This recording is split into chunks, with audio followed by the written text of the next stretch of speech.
Great. So you may go ahead and present.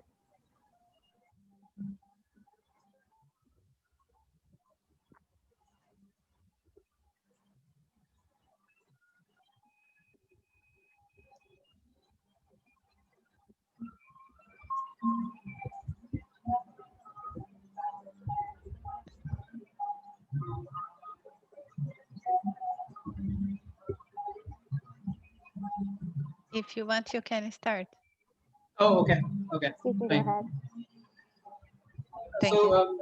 I gave the app that I was designing a name, Virtual Meet and Collaboration app, in short VMC, because I think uh, nowadays the virtual meeting apps are not only about meetings but about a lot about collaborations as well, because since this pandemic started, we lost the human touch that we used to have at work places or at educational institutions or any other places where people work together collaboratively. And we are doing this all through this virtual apps to stay connected, to know what is happening, to get help and stuff. So the first step is the authentication into a particular meeting. So that happens through the invite link that the organizer or the host sends to us. And that link is unique to each participant, so that no other person can use that or reuse that link to get into meeting in an unauthorized fashion. And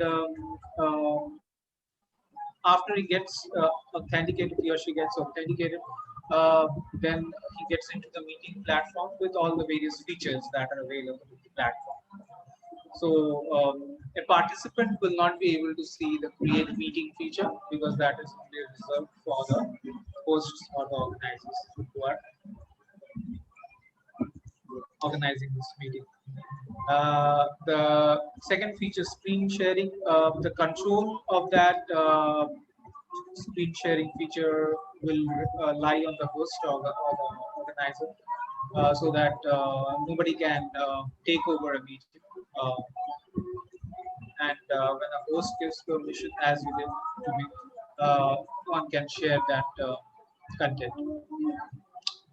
The chat feature. So I'll move on to the next page so that I can show the various design considerations that I made, or the decisions that I took was why I took that. So uh, the chat is a very useful tool for the participants, so that they can effectively communicate with each other or with the organizer, and also is useful in asking and answering questions.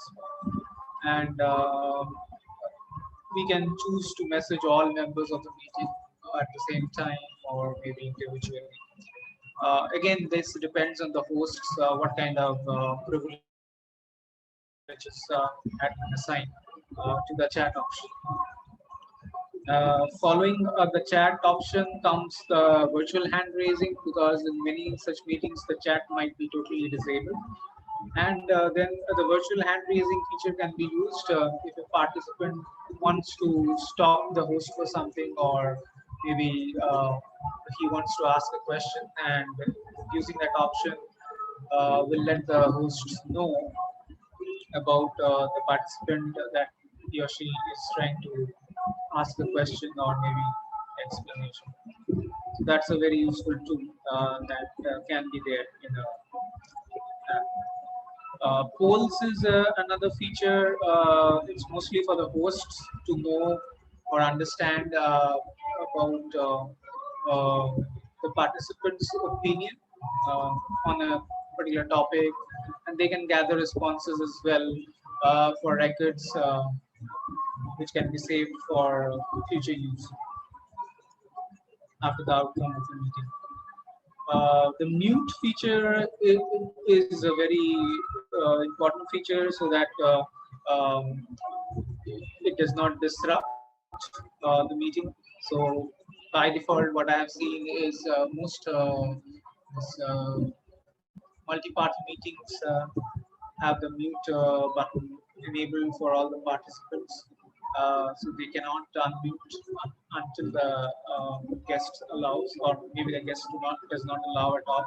And all conversations happens through either the virtual hand raising app or virtual hand raising feature or the chat, the comment chat.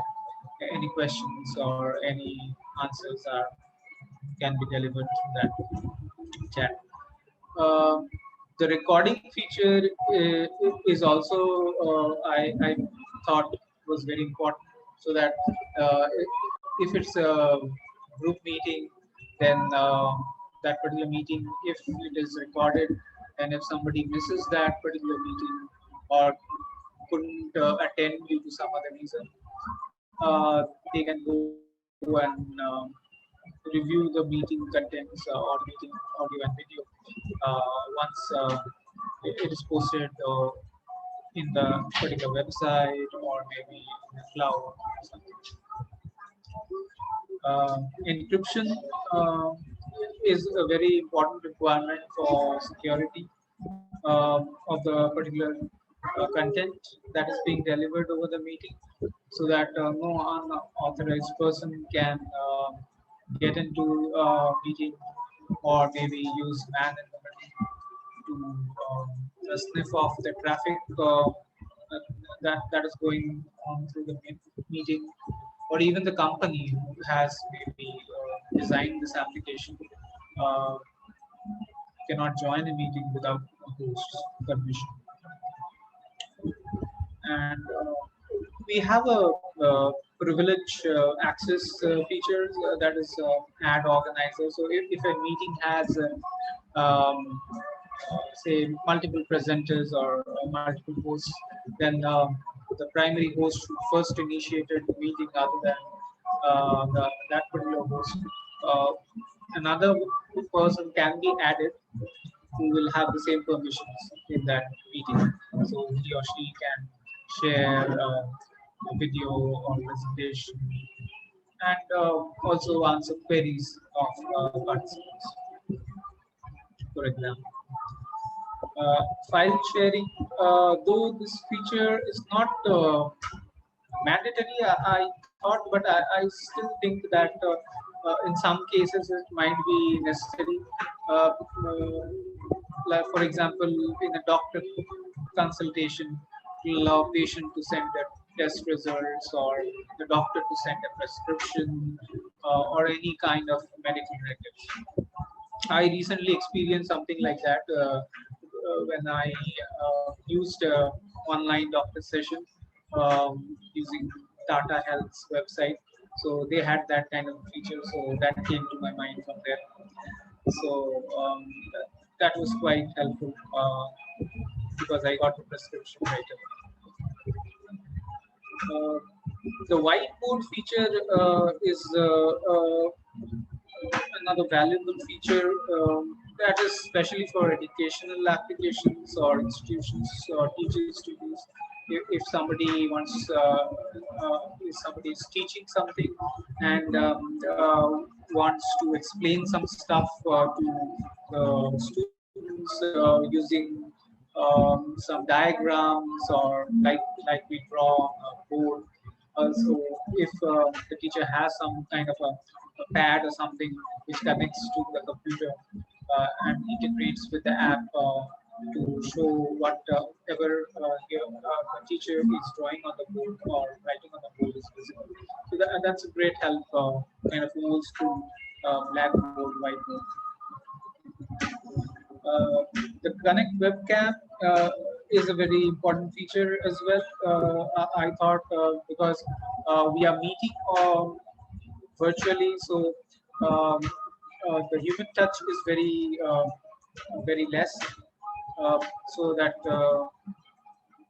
the webcam enables that human touch, I believe, because if we see each other and can see each other's expressions, and we can connect with them better and talk to them better. So, yep. So those are the features that I thought I put together for my app design. Hi. Great. So Leanne, you can go ahead. Yeah, so there's a lot of emphasis on teleconferencing now that most of us are working from home during the pandemic, and they're not the most secure form of communication. So there's a lot of emphasis on how to mitigate those risks. But at the minimum, there are some measures we can take to prevent the unauthorized disclosure of sensitive information. So, for example, requiring passwords for access or sharing the link on secure platforms, announcing the arrival and departure of participants. As mentioned earlier, there could be a waiting room where the host can allow participants to enter, and also to notify all the participants when a conference is being recorded or monitored and where that information is being stored. So, for example, sensitive information. One of the examples brought up just now was on health, but it could also be financial information. Let's say a customer is talking to a financial services company about their credit history and they want it to be confidential. Um, that needs to be defined as well. So another way is thinking of ways that we can separate the video conferencing traffic from other data traffic, either physically or logically. Encryption, of course, and authentication for calls, and these should be authorized. And who has access to video conferencing devices. So, for example, if you're working in a co-working space and someone else has access to the method that you're using to conference, that kind of risk should be taken into account as well. All participants should also be there on a need to know basis. So the hosts or organizers should think about who has access and whether it is necessary. And also, the attendance list can be checked.